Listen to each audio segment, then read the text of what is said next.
하나님은 진짜 우리의 신이심을 믿으시기 바랍니다. 네, 우리 옆에 계신 분들과 우리 오늘 우상 말씀 마무리하는 시간인데요. 옆 사람과 한 번 더 격려하고 또 경고하고 인사하겠습니다. 우상은 반드시 나를 배신합니다. 네, 배신당하지 마시기를 바랍니다. 오늘은 다시 제자리를 찾아서 예수님의 복음이라는 제목의 말씀을 살펴보도록 하겠습니다. 꽤 오래전 이야기인데요. 17세기 영국의 유명한 목사였던 데이비드 클락슨이라는 분이 있습니다.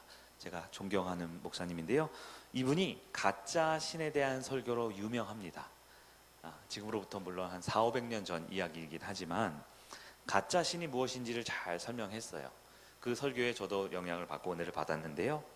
그분이 이런 유명한 말을 했습니다. 우상 숭배라 함은 대부분의 사람들은 인정하지 않지만 이보다 더 흔한 것이 없다라고 말을 했어요. 대부분의 성도들은 우상 숭배하면 그건 나랑 상관없지라고 하지만 그리스도인의 삶이 이보다 더 흔한 게 없을 정도로 만연해 있는 우리의 삶의 아주 죄악된 모습이 바로 우상 숭배라는 거예요. 우리 영혼을 한 집으로 여긴다면 아마 방마다 우상을 세워놨을 것이다. 이런 설교를 했습니다. 그러면서 이분이 이렇게 말합니다. 우리는 하나님의 지혜를 구하지만 사실 자기가 더 지혜롭고 싶어한다. 하나님의 뜻을 알게 해달라고 말하지만 결국은 내 안에 있는 자기의 열망과 갈망을 구하며 살아간다. 하나님의 영광이 중요하다고 말하지만 사람들에게 받는 나의 평판, 사람들에게 받는 나의 인정, 사람들에게 존경받고 존중받는 것이 훨씬 더 중요하게 여긴다라고 말을 합니다. 하나님과 좋은 관계를 맺는 것 너무너무 중요하게 생각하지만 결국은 다 주변의 인간 관계들의 영향을 받고 인간 관계들에 두려워하고 인간 관계들에 중시하며 살아가는 것이 우리들이다. 심지어 원수 있죠. 원수를 우상화하는 경우도 너무 많다.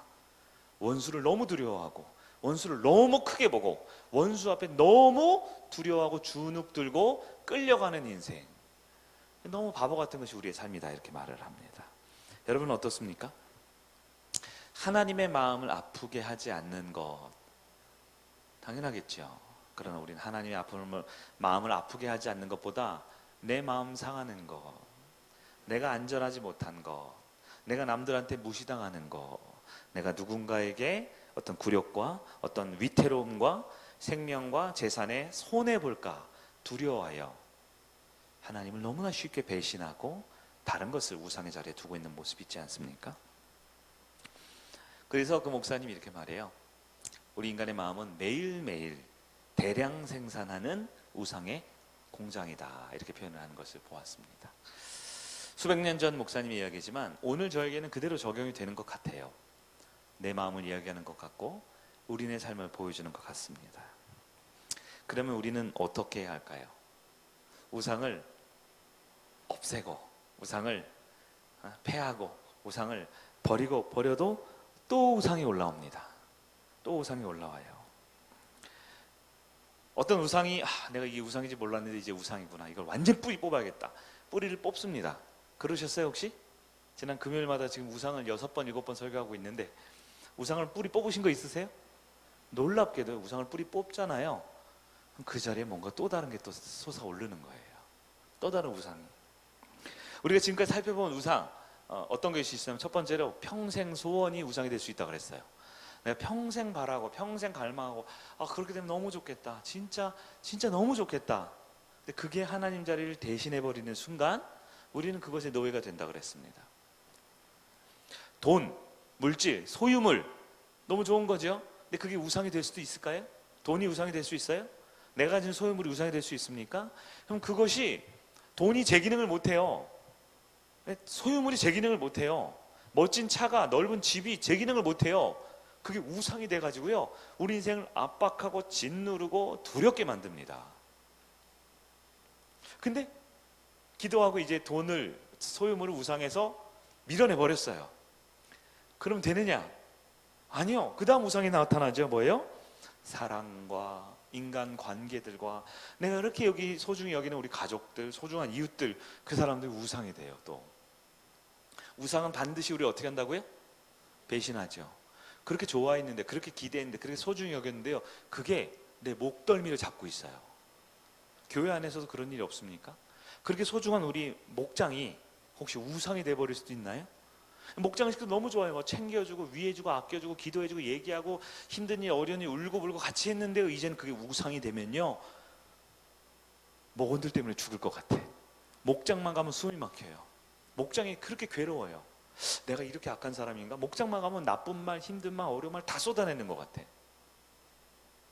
사람 관계도 우상이 될 수 있지요. 내가 사람이 우상이면 안 되지. 인간관계가 끌려다니면 안 되지. 하나님 자리에 딱 둬야지. 이제 인간관계가 사람의 우상을 딱 버렸어요. 그럼 우상을 뽑아버렸어요. 그럼 되냐? 아니요. 또 뭐가 올라와요? 또 성공과 내 꿈과, 심지어 지난주에 설교 들으셨어요? 지난주에는 뭐가 우상이 된다고요? 종교심까지도 우상이 될 수 있어요. 내가 이 교회를 이렇게 사랑했는데, 내가 이 성도들 이렇게 돌봤는데, 내가 헌금을 그렇게 많이 했고 이렇게 봉사를 이렇게 열심히 했는데 내가 우상이 되면 정작 요나처럼, 요나가 누구예요? 나잖아요. 나. 그렇게 열심히 하면서 그가 믿었던 하나님을 정면에서 대적하고 있는데, 내가 이렇게 죽기까지 성내는 게 옳다라고 하나님 앞에, 하나님 위한 선지자고 하나님 위한 복음 전함이었고 하나님 위한 삶이었는데 오히려 하나님한테 화를 내고 있잖아요. 근데 자기가 알아요, 몰라요? 모르니까 하나님이 박농쿨 하나 만들어 놓고 갉아먹게 해버리니까 어떻게 해요? 세상 끝난 것처럼 절망하죠. 주님을 위해 니느웨까지 와가지고 목숨을 걸어서 복음을 전한 선지자인데 그 하나님의 마음을 알지도 못하고 그렇게 교회를 핍박하고 사람들을 괴롭히고 고통스럽게 만드는 일을 자초하고 있는데 모르는 거죠. 그게 종교가 우상이 되면 그렇게 되는 거죠. 여러분 어떻게 합니까? 지금 다 우리 얘기 아니에요? 다 제 얘기고, 돈이 우상이고 관계가 우상이고 성공이 우상이고 종교가 우상이고 평생 이루고자 하는 꿈이 우상이고, 여러분 어떻게 해야 됩니까? 어떻게 해결할 수 있습니까? 네. 사실 어떤 의미에서 지금까지는 6주 7주 동안 서론이었고 오늘이 진짜 핵심적인 이야기가 나올 차례인 것 같아요. 우상을 해결할 수 있는 유일한 방법을 성경은 말합니다. 10계명, 1계명과 2계명에 분명히 말하죠. 나 외에 다른 신을 섬기지 말고 두지 말라. 하늘에 있는 것이나 땅에 있는 것이나 땅 아래에 있는 어떤 것도 만들지 말라. 이 무슨 얘기예요? 원래 주인의 자리에 원래 주인을 두면 됩니다. 원래 참신의 자리에 그 신의 자리가 존재하면 됩니다. 뭐 다른 거 할 거 없어요. 내가 진짜 믿고 사랑하는 그분이 그분의 자리를 차지하고 있으면 됩니다. 그러면 평생 소원은 기쁨의 소원으로 끝날 수 있고요. 돈은 돈이 하는 일을 하고요. 관계와 사랑은 그 너무 행복한 나의 관계와 사랑을 이룰 수 있고요. 꿈과 희망도 마땅히 내가 성취해야 될 아름다운 내 삶에 성취해야 될 것으로 자리를 찾아가는 거예요. 원래 주인의 자리에 주인이 계시면요. 하나님이 하나님 자리에 계시면요. 여러분 가짜 신을 물리칠 유일한 방법이 뭡니까? 진짜 신을 주인의 자리에 두는 겁니다. 이따 적용하겠지만 가장 바람직한 첫 번째가 바로 예배입니다. 우리가 예배를 놓치면 안 돼요. 크리스천의 삶은 예배의 삶이라고 그랬어요. 주일에 일주일에 한 번 예배 드리는 건 저는 너무 죄송하지만 온전하지 못할 가능성이 더 많습니다. 왜요? TV 드라마를 봐도 요즘에는 1시간 반씩 하더만, 맞죠? 예? 그 장르물 이런 거는 1시간씩 하더만. 예능을 봐도 저랑 아들이 맨날 보는 최강 야구는 2시간씩 하더라고요. 꿈과 희망과 감동이 있는 인생의 희노애락이 다 들어있어요. 야구에는. 제가 조금만 키가 컸으면 목사를 안 하고 야구를 하는 건데 안 받아주더라고요.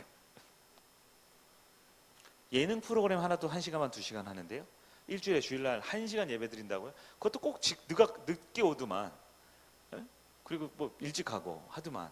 그 1시간 갖고 하나님을 주인의 자리에 둘 수 있을까요? 있을 수도 있어요. 제가 함부로 말하면 인문학은 원래 100%라는 게 없잖아요. 우리 인문사회 우리 삶은. 그러나 제가 봤을 때는 거의 불가능합니다. 여러분 주중에 기도하셔야 돼요. 그래서 큐티하라고 계속 광고하는 거예요. 여러분 지겨우죠? 맨날 똑같은 광고하니까. 어떤 분은 목사님 맨날 똑같은 광고하는데 뭐로 저렇게 하시는데요, 안 하시니까요.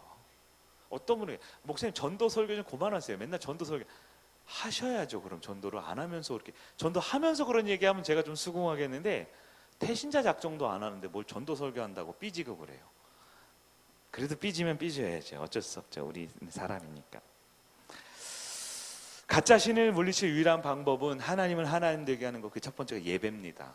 그래서 오늘 오신 분들은 그나마 나아요. 왜요? 다시 하나님 얘기를 또 듣잖아요. 다시 하나님 얘기를 또 듣잖아요. 여러분 아주 잘하시고 있는 겁니다. 우리 찬양팀 보니까 오늘 꽉 찼네요. 꽉 찼네요. 마이크가 하나가 안 나오는 게 있대요. 안 나오죠? 아, 나와요? 이게 또 어떻게 반응해요? 목사가 시키니까 또 되네. 마이크가 안 나와서 한 명을 안 세운다 그러길래 내가 뭔 소리야! 다 세워! 그랬더니 저는 하나가 안 나올 줄 알았더니 나오네요. 또 역시 까라면 까는 거예요. 찬양팀이 이렇게 많은데 너무 좋죠? 한 10,000명이 찬양, 원래 10,000명 집회 때 쓸 멤버예요. 이 멤버가 그러지 않습니까? 네?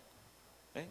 좌현나 우정민 생글생글 웃는 분이 2명이 딱 있고 우리 민지자매하고 세아지 형제 딱 거룩하게 딱 하고 우리 전도사님의 보컬은 최소 10,000명 단위 앞에서만 서는 보컬이에요. 너무 좋죠?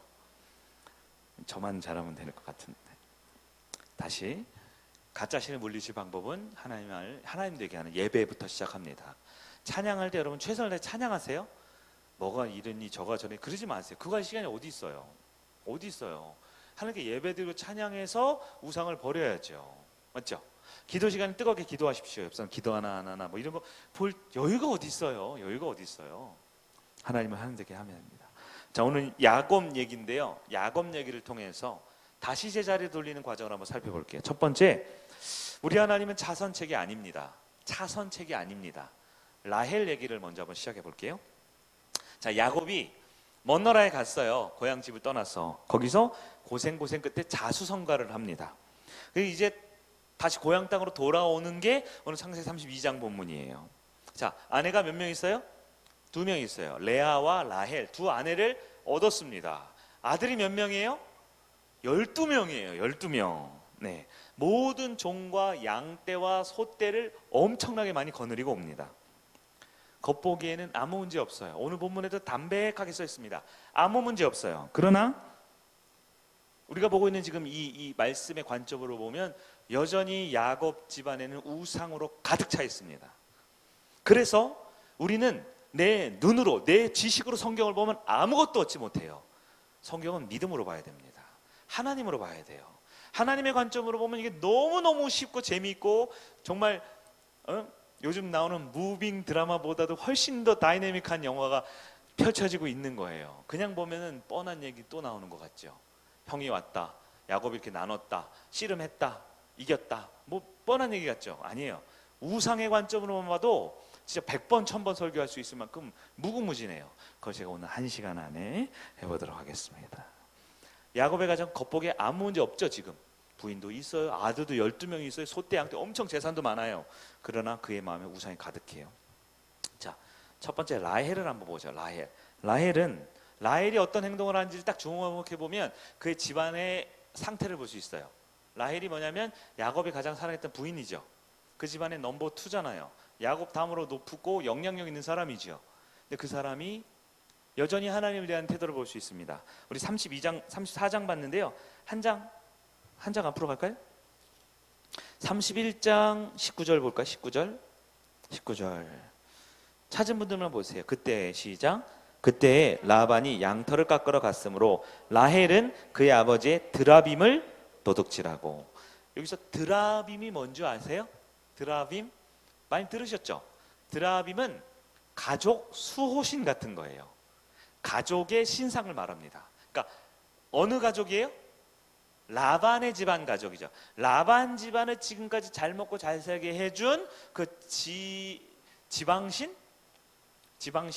우리 제가 그런 건 잘 모르는데 하여튼 신도 여러 종류가 있다며요. 그 신과 함께 옛날에 영화 그런 거 나왔는데 무슨 여러 신들이 있잖아요. 하여튼 그 집안을 지켜주고 집안을 해준 그런 고대 근동에 있던 그들이 믿는 신관이에요. 그게 드라빔이에요. 드라빔.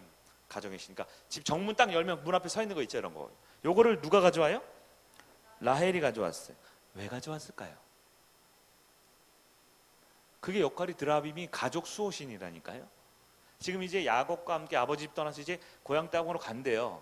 그때 라헬이 그걸 훔쳐왔다는 거예요. 금을 훔쳐오지 차라리. 예? 예? 뭘 훔쳐왔다고요? 드라빔 뭐예요? 영적 보험을 드는 거죠. 이 행동을 우리는 영적 그 우상으로 잘 봐야 됩니다. 라헬은 결혼하고 아들 낳고 딸 낳고 살 때까지 야곱의 믿는 하나님을 보았어요. 야곱이 하나님이 어떤 하나님인지, 이렇게 집안도 풍성하게 해주고 지켜주고, 이 남편 따라갔으니까 이제 남편이 믿는 하나님을 믿어야 될 거 아니에요. 이제 자기 집 아니고. 라헬이 나이를 몰라요. 근데 아마 어렸을 때부터 결혼할 때까지는 아버지에게 속해 있었으니까 아버지가 믿던 그 드라빔, 그 신을 믿었겠죠. 근데 이제는 야곱과 결혼했으니까 야곱의 하나님을 믿어야 되잖아요. 그렇게 믿었을까요? 믿었을 거예요. 안 믿었으면 같이 안 살았지 않았을까? 모르겠어요. 하여튼 근데 한번 생각해 보세요. 우리랑 똑같은 얘기를 하니까요, 성경 사람들이. 야곱의 하나님 믿었으니까 그 하나님과 함께 고향으로 가자 다시 따라 나서는데 뭘 슬쩍 해온다고요? 옛날에 자기가 어렸을 때부터 결혼 전까지, 시집 오기 전까지 믿었던 신을 가지고 왔어요. 뭘까요? 그 신을 완전히 믿으려는 건 아닌 것 같아요. 그러나 적어도 만약에 하나님이 이번에 나를 안 도와주면 드라빔은 도와주면 어떨까? 이번에 하나님이 나에게 복을 안 주면 이 드라빔한테 다시 한번 기도해 볼까? 하나님에 대한 태도입니다. 우리 하나님은 그런 식으로 실패에 대한 대비책이나 내가 어떤 일을 꾸준히 함에 있어서 들러리로 세우면 안 되는 뿐이에요. 그래서 우상에 대한 변종 우상이 나온 거예요. 완전히 하나님을 버리고 새로운 걸 믿는 게 아니라 하나님을 믿고 따르고 내가 이 인생을 살아야 되지만, 내가 성육교에 등록했으니까 성육교에서 외치는 하나님을 믿어야 되지만, 위기의 순간이 오면 두 번째 신도 좀 챙겨놔야 되지 않냐는 보험을 들고 있다 하는 것이죠. 여러분, 지금 야곱의 지금이 어떤 집안입니까? 아브라함과 이삭과 야곱의 하나님이잖아요. 예수 그리스도가 오실 그 구원 구속사에 있어야 될 집안이 야곱의 집안이잖아요. 그 야곱의 집안에서 넘버 2예요. 레아가 언니였지만 실제로 야곱은 누구를 더 사랑했어요? 라헬을 사랑했죠. 누구를 더, 어떤 자식을 가장 총애했어요? 요셉을 가장 총애했죠. 요셉이 누구예요? 라헬의 첫 번째 아들이잖아요. 요셉이 채색 옷을 입죠. 왜요? 12명 중에 제일 예뻐서 잘나? 아니죠. 야곱이 장자란 뜻이에요. 그게 누가 채색 옷을 입어요? 누가 아버지가 입는 제일 좋은 옷을 입어요? 후계자가 입는 거 아닙니까? 우리로 따지면 조선시대 누구예요? 요셉이 누구냐면 바로 세자 책봉 받은 거예요. 세자 책봉 받으니까 혼자 채색 옷 입죠. 예뻐서 다들 무채색 옷 입고 얘만 컬러풀한 옷을 입혔다고요? 무슨 그런 상상의 나라에 있을 것 같은. 제일 신뢰하고 제일 특별하다는 거죠. 왜요? 라헬의 아들이니까. 이 말은 뭐냐면요, 라헬은 그 집안에 가장 큰 역할을 해야 되는, 아브라함으로 따지면 누구 역할? 사라의 역할을 해야 되는 거예요. 이삭으로 따지면 리브가의 역할을 해야 되는 거예요. 야곱에게는 누가 있어야 돼요? 라헬이 그 역할을 해야 되는데, 이 가문에 큰 결함이 있네요. 뭐요? 하나님을 진짜 유일한 신으로 여기지 않고 혹시 안 되면 또 다른 신을 준비하고 또 다른 신을 준비하고 있는 거예요. 여러분, 너무 재밌는 거 있지 않아요? 여러분, 예수님의 조상이 야곱의 12아들 중에 누구예요? 유다죠. 성경을 보면 아브라함과 이삭과 야곱과 그 다음에 누구 얘기로 스토리가 전개돼요? 요셉으로 이어지잖아요. 요셉, 창세기 50장까지. 맞죠? 처음 봐요, 성경. 그러니까 아브라함과 이삭과 야곱과 요셉으로 이어져야 되잖아요. 하나님 그렇게 안 하셔요. 왜요? 그의 어머니가 죽을 때까지 우상 숭배자였어요. 하나님 그런 곳에 역사하나요? 우상 숭배자여서 안 시킨 건지, 아니면 처음부터 유다를 하려고 우상 숭배를 시킨 건지 모르겠어요. 우리 하나님만 아시겠죠. 그럼 우리는 분명히 기억해야 합니다. 예수 그리스도는 요셉의 후손이 아니에요. 물론 아버지는 요셉이라는 이름을 가졌지만 예수님은 유다의 후손입니다. 유다가 누구예요? 레아의 아들입니다. 레아의 아들이에요. 아브라함과 이삭과 야곱, 그리고 유다로 이어지는 거예요. 왜요? 우리 어머니들의 역할이 중요합니다. 여러분은 과연 어떤 하나님을 믿습니까?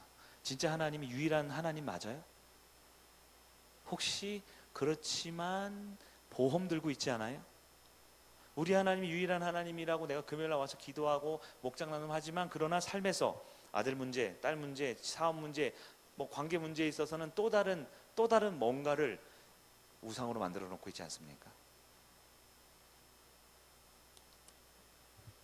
자녀의 인생은 어머니의 믿음에 따라 달려 있는 것 같아요. 물론 아버지의 믿음도 참 중요하지만 어머니가 진짜로 무엇을 믿느냐?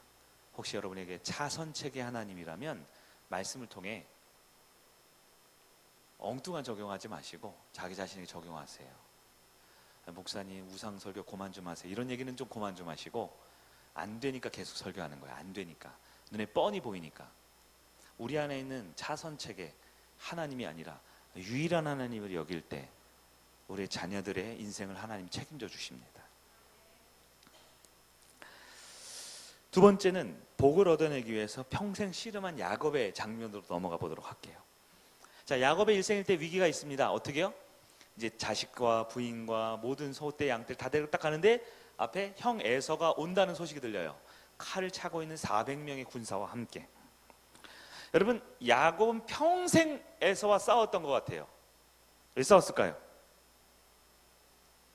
우리는 싸웠다라는 것만 알면 안 되고 그 이유를 묵상할 수 있어야 성도죠. 야곱은 태어날 때부터 형이랑 싸웠나요?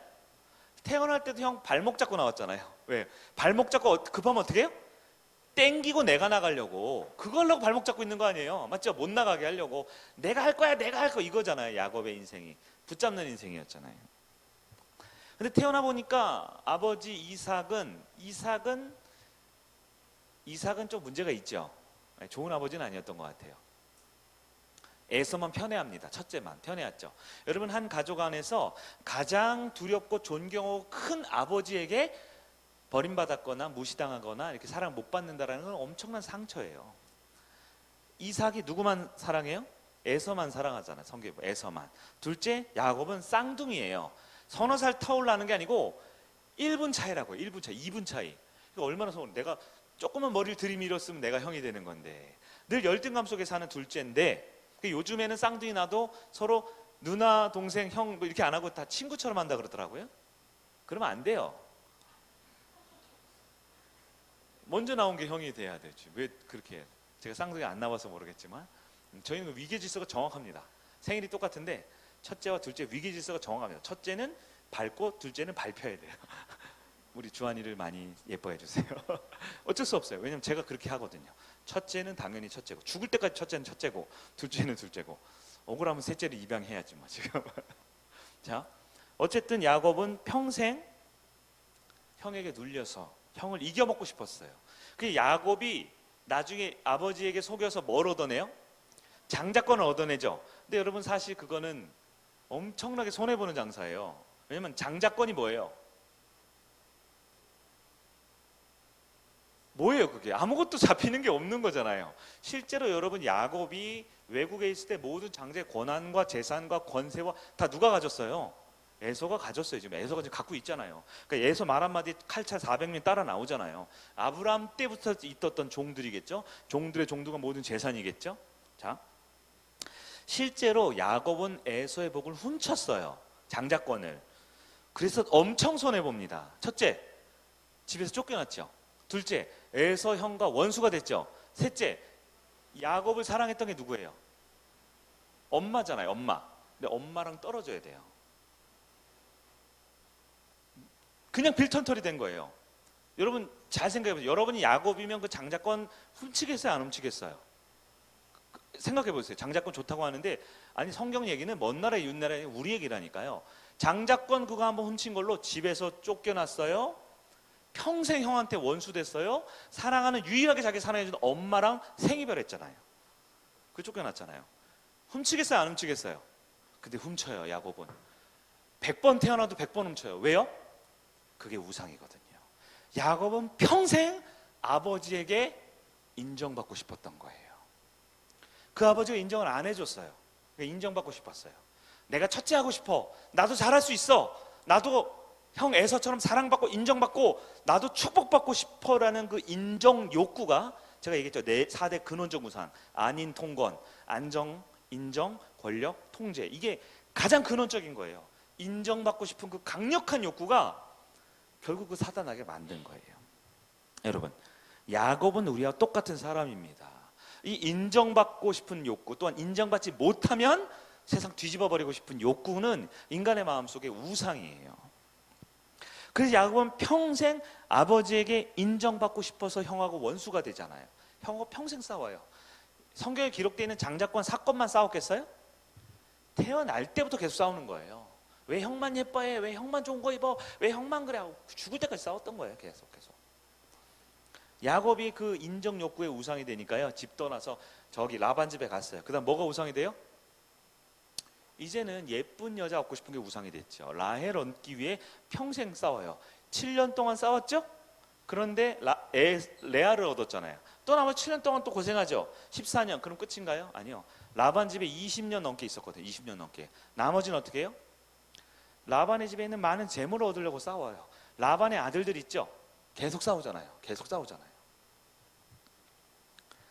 장자권은 얻었죠. 예쁜 아내 얻었죠. 많은 재산 얻었죠. 근데 야곱의 인생은 피폐합니다. 공허합니다. 주변에 아무도 없어요. 삭개오 같은 마음이 들어요. 삭개오 같이. 12명의 아들을 얻었잖아요. 근데 12명의 아들이 죽일 듯 서로 싸워요. 거친 풍랑 같은 인생이죠. 한순간에 지금 형이 와가지고 야복강만 탁 넘어. 야복강 그거 그냥 앞에 보이는 여기 길 이렇게 건너는 거라니까요. 대단한 거 아니에요. 무슨 한강 같은 거 아니에요. 몰살당할 위기에 처해 있습니다. 몰살당할 위기, 하루아침에. 라헬의 아들 요셉을 우상 삼았잖아요. 12명 아들 중에 서열이 한참 아래인데도 채색 옷 입히고 너가 잘 돼야 돼, 너만 예뻐해. 평생 그렇게 살았잖아요. 그리고 어떻게 해요? 레아와 그의 형제들의 삶이 완전히 비참해지잖아요. 여러분, 우상이 이렇게 한 가정을 쑥대밭으로 만들어요. 근데 모르는 거예요. 몰라요. 내가 우상 숭배자인 걸. 남편과 아내와 자녀와 재산과 모든 관계가 우상으로 인해서 완전히 엉망진창인데 모르는 겁니다. 이때 하나님이 야곱에게 마지막 기회를 줘요. 야곱은 뭐와 싸워요? 인정 욕구와 싸우고요, 쾌락과 싸우고요, 많은 재산과 싸우고요, 늘 자기가 우상 삼았던 걸 얻으려고 싸웠어요. 그리고 놀랍게도 그걸 얻어내는 것처럼 보이지만 그 속은 텅 빈 강정처럼 아무것도 얻지 못하고 당장 내일 아침에 형 와서 칼 한 번 휘두르면 목 달아나기 위기에 처해 있는 거예요. 그때 하나님이 찾아와서 야곱에게 최후의 싸움을 한 번 더 겁니다. 하나님이 싸움을 거는 거예요. 여러분, 이게 하나님이 찾아와서 우리 인생에 은혜를 주시고 복 주시는 과정을 잘 이해하셔야 돼요. 많은 사람들은 갑자기 내가 고난 중에 하나님 비처럼 찾아와서 은혜를 줄 거라고 생각하지만 아니에요. 왜요? 나는 누구니까? 우상 숭배자니까. 내 안에 하나님 대신했던 걸 제거해 버릴 때까지는 고통입니다. 그래서 신앙생활 맨 처음에 하면 행복하고 달콤하고 위로받고 소망을 얻을 것 같죠? 여러분이 지독한 우상 숭배자인 게 인정이 되지 않으면 계속 그럴 거예요. 계속 괴롭습니다.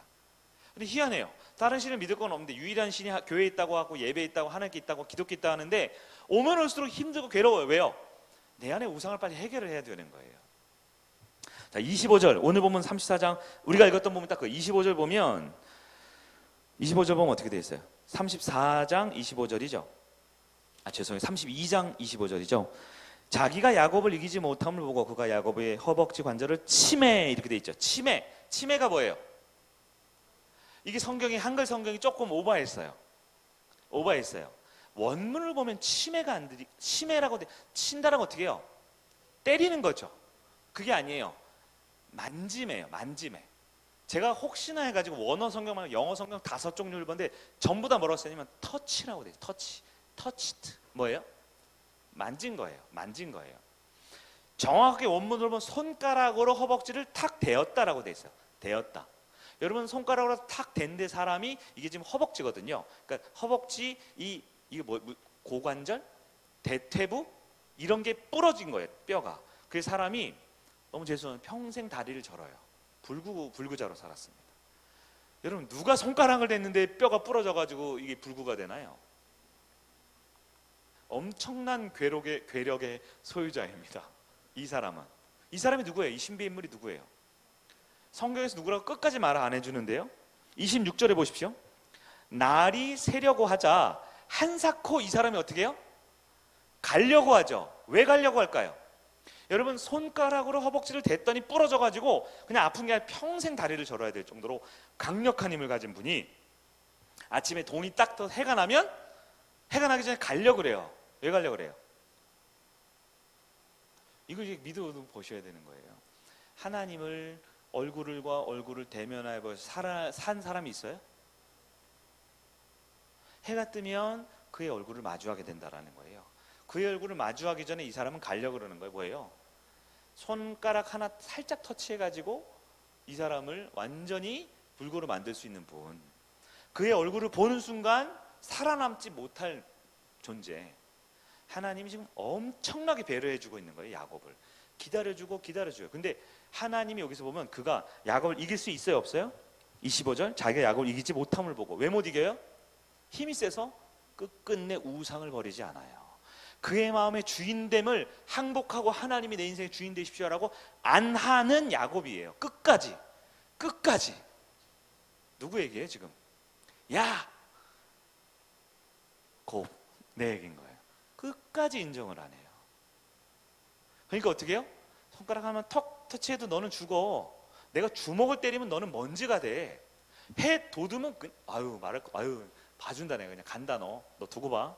아유, 우상숭배자 하고 하나님이 가려고 그러는 거예요. 이제 가려고 그러는 거예요.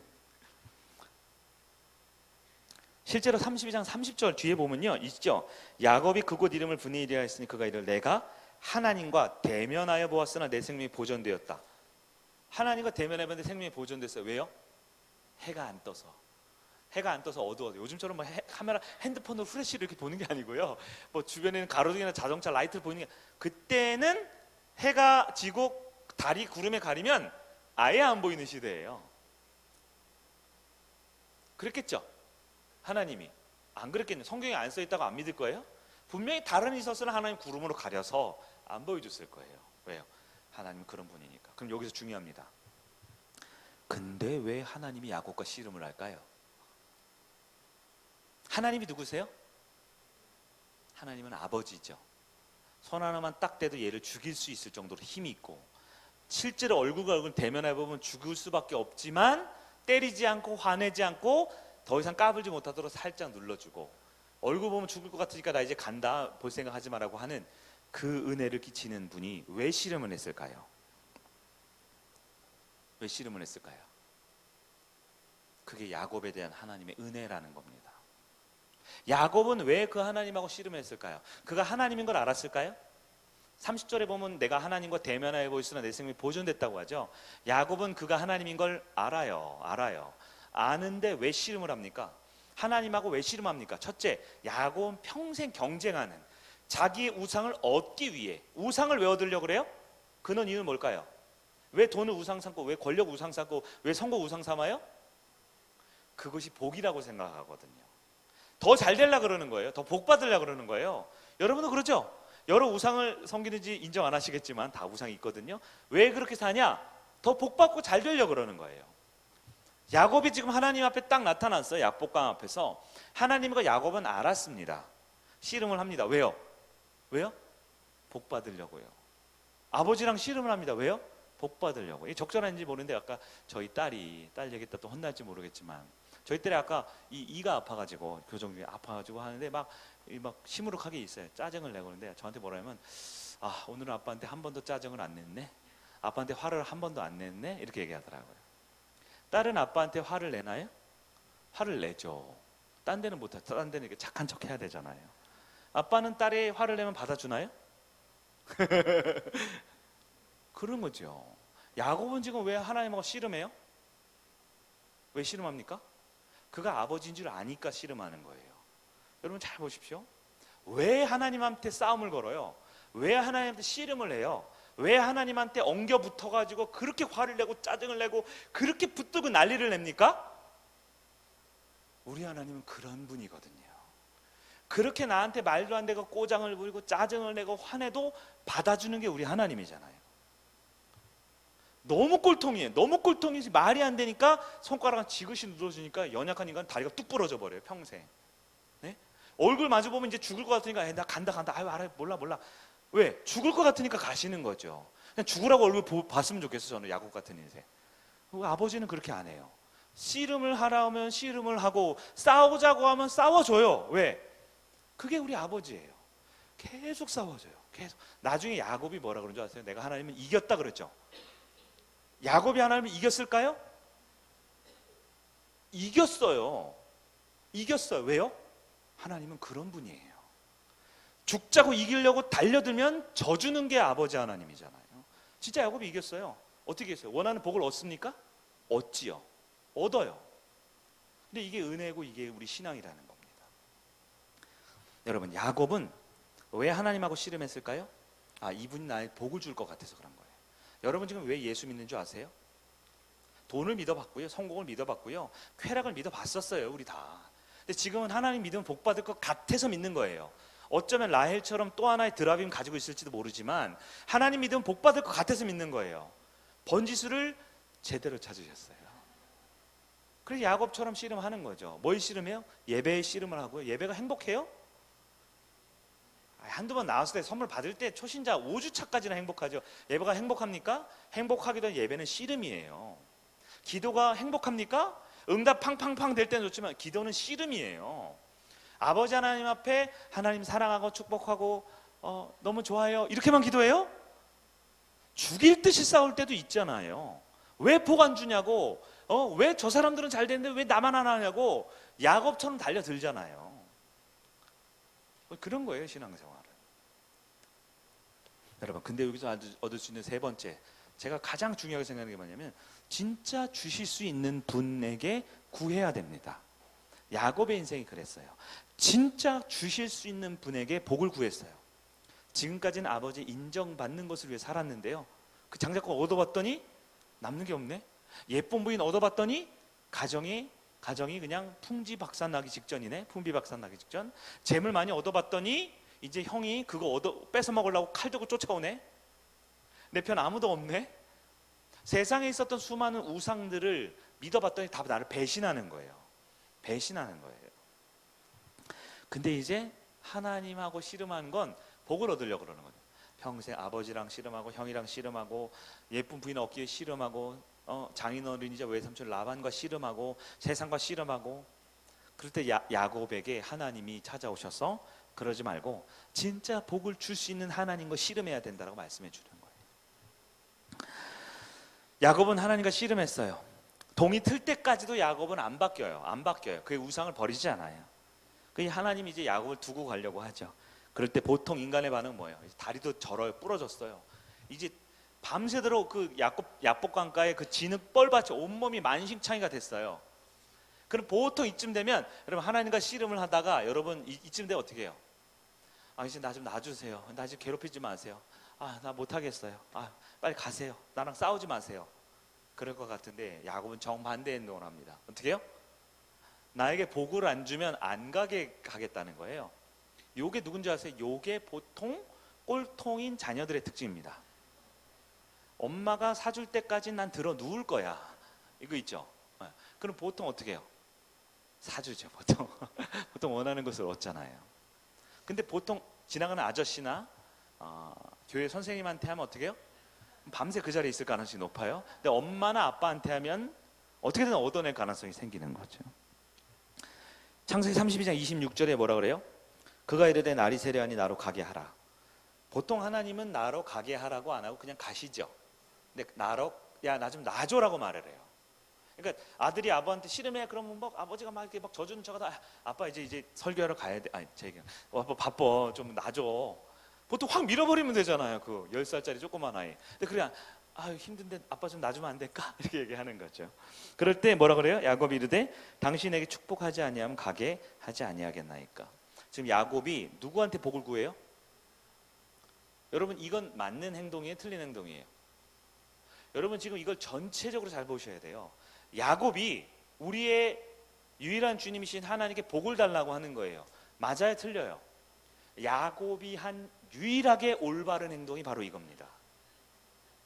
우리가 보기엔 너무 개념이 없고 속된 말로 좀 버릇없고 이기적이고 못된 것 같죠?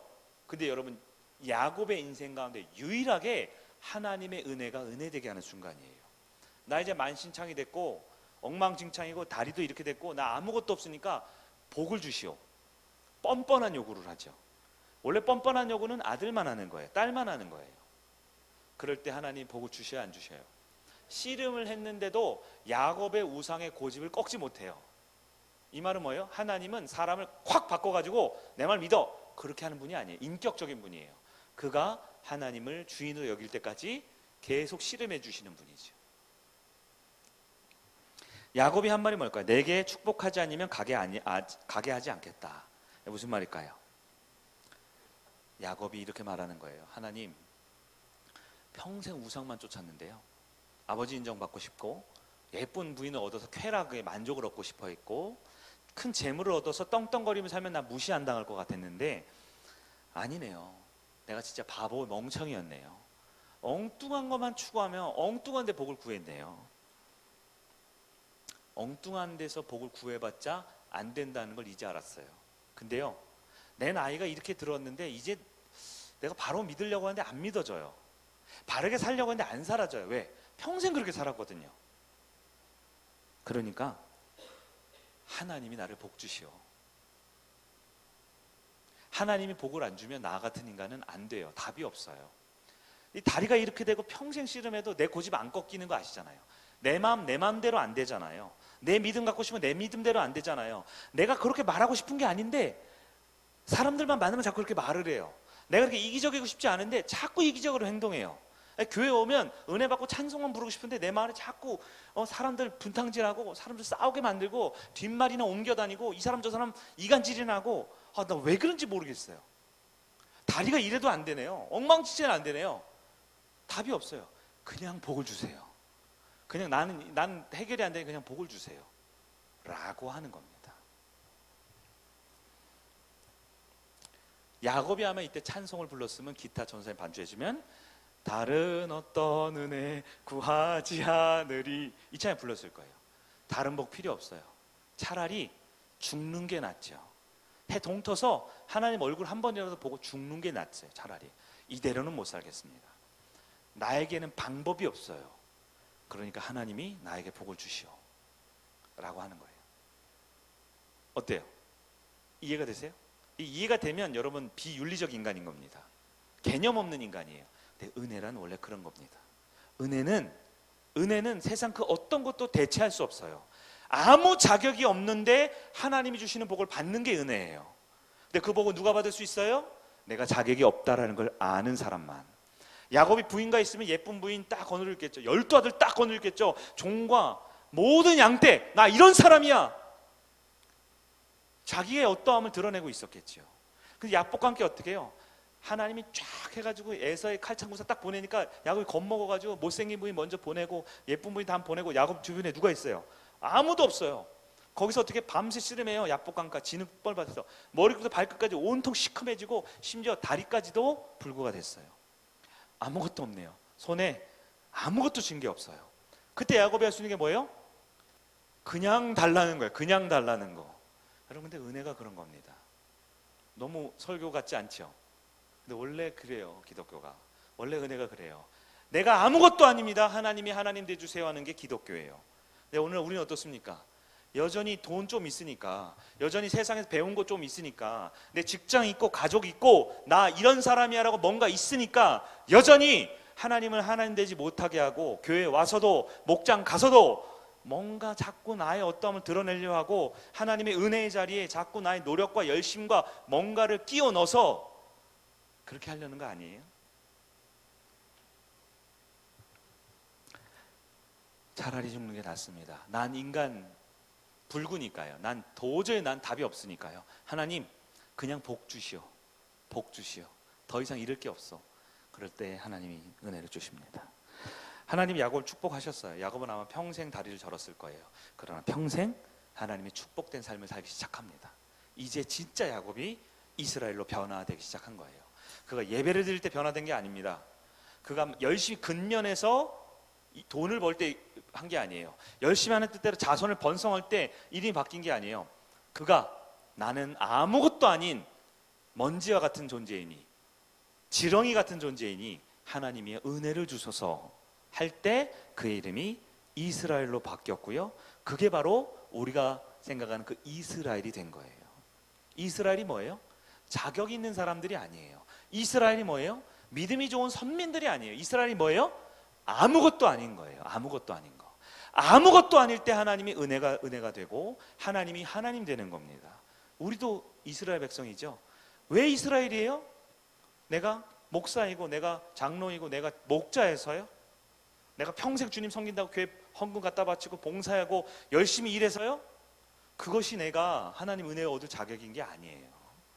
하나님이 하나님 되고 내가 아무것도 아니라고 완전히 납작 엎드려서 절대 못 가요. 절대 못 가요. 왜? 왜 못 가? 전 이대로는 죽으니까요. 전 아무것도 아니니까요. 그러니까 은혜를 주세요. 그게 이스라엘이에요. 여러분 그럴 수 있습니까? 야곱이 이겼습니까? 이겼습니다. 왜요? 아버지를 자식이 이겼어요. 왜요? 아버지는 원래 져주는 존재거든요. 야곱은 성경 전체에서 유일하게 가장 나쁜 놈 중에 하나입니다. 다윗은 착한 걸 조금 해요. 근데 야곱은 진짜 거의 안 해요. 거의 없어요. 사악하고 교활하고 속물이고 이기적인 대표적인 인물이에요. 근데 복을 받습니다. 왜 복을 받아요? 그가 구했거든요. 하나님의 은혜를 구했거든요. 여러분, 은혜가 은혜 되는 것, 그게 은혜입니다. 그 은혜는 지금 저와 여러분에게 절실하게 필요합니다. 우리 차례죠. 우리도 은혜를 받을 수 있습니까? 왜요? 왜요? 그게 중요합니다. 왜요? 예수님 때문에 가능합니다. 하나님께서 야곱을 찾아갈 때 그러지 않아도 되는데 가장 낮은 자리에 찾아오셨어요. 하나님이 야곱을 죽일 수도 있고 쳐서 없앨 수도 있지만 절제하시고 연약해지셨어요. 자신의 능력을 손가락 하나로 터치하는 것으로 최소화시켰어요. 해 뜨면 내 얼굴 보고 죽을까 봐 빨리 가려고 그러셔요. 자신을 약화시키고 자신을 최소화시키고 야곱에게 져주기까지 합니다. 가장 낮은 자의 가장 추악한 자, 못난 자보다도 더 못하게 해서 져줬어요. 우리 예수 그리스도께서 하신 게 그 일입니다. 인간의 모습으로 이 땅에 오셔서 가장 비참한 삶을 살고 가장 죄인데 더러운 자들에 의해서 죽임당했어요. 예수님 로마 군보다 약할 것 같아요? 그 거짓말하고 사기치는 베드로보다도 예수님 못할 것 같아요? 가장 못나고 가장 부족하고 가장 이기적이고 가장 최악의 쓰레기 같은 인간들한테 죽임당했어요. 왜요? 원래 하나님이 하시는 일이 그런 일입니다. 그래서 이제 우리도 뻔뻔하게 야곱처럼 구할 수 있어요. 은혜를 달라고 구할 수 있어요. 오늘 말씀의 결론입니다. 우리가 우상 이야기를 정리하면서 그러면 돈의 우상 여전히 두려운데요, 사랑의 우상, 성공의 우상, 권력의 우상, 종교의 우상 여전히 우리 가운데 있는데 어떻게 합니까?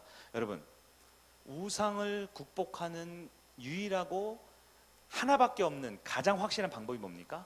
우상을 버려보세요. 또 다른 우상이 나타납니다. 아들이 우상이었어요? 내려놓으세요. 딸이 우상이 됩니다. 딸이 우상 버려보세요. 남편이 우상이 됩니다. 버려보세요. 목은 누구라도 우상이 됩니다.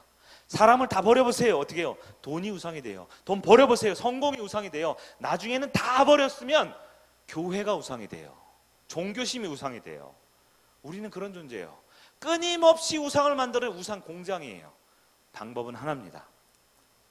하나님을 주인의 자리에 두면 됩니다. 예수님을 잘 믿으면 됩니다. 그분이 진짜 우리의 유일한 구원자니까요. 우리를 야곱 같은 우리를 이스라엘로 바꿔줄 유일한 분이 예수 그리스도시거든요. 여러분, 예수 그리스도의 은혜를 구하는 것이 유일한 방법입니다. 가장 밑바닥에서 말도 안 되지만 은혜를 구하는 것, 그게 유일한 해결책입니다. 여러분, 예수님 우리의 유일한 구원자로 믿으십니까? 그분이 우리의 유일한 주인임을 믿으십니까?